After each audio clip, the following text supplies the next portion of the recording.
સોસાયટીમાં મોડી રાત્રે ચડ્ડી બનિયાનધારી ગેંગને આતંક મચાવતા જોવા મળ્યા। વાઘોડિયા તાલુકાના પીપરિયાની એક સોસાયટીમાં મોડી રાત્રે ચડ્ડી બનિયાનધારી ટોળકીએ આતંક મચાવ્યો હતો।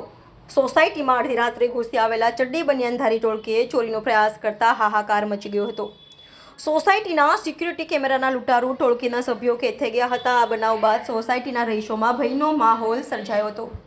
પોલીસની નાઇટ પેટ્રોલિંગમાં ધજાગરા ઉડાડતી આ ઘટના બાદ લોકો રાત્રિ જાગરણ કરવા મજબૂર બન્યા છે। છેલ્લા કેટલાક દિવસોથી વડોદરા શહેર અને એની આસપાસના વિસ્તારોમાં ચડ્ડી બનિયાનધારી ટોળકીનો આતંક વધ્યો છે। પોલીસની નિષ્ક્રિયતાને લીધે લૂંટારૂ ટોળકીના ઈરાદા વધુ મજબૂત બની રહ્યા છે અને ચડ્ડી બનિયાનધારી ટોળકી હવે સોસાયટી વિસ્તારોમાં ખુલ્લેઆમ ફરી રહી છે। થોડા દિવસ પહેલા વડોદરા શહેરની જ એક સોસાયટીમાં પ્રવેશેલી લૂંટારૂ ટોળકી આખી તિજોરી ઉંચકીને ભાગી છૂટી હતી। વારંવાર બનતી આવી ઘટનાઓને પગલે શહેરમાં દહેશત ફેલાઈ રહી છે।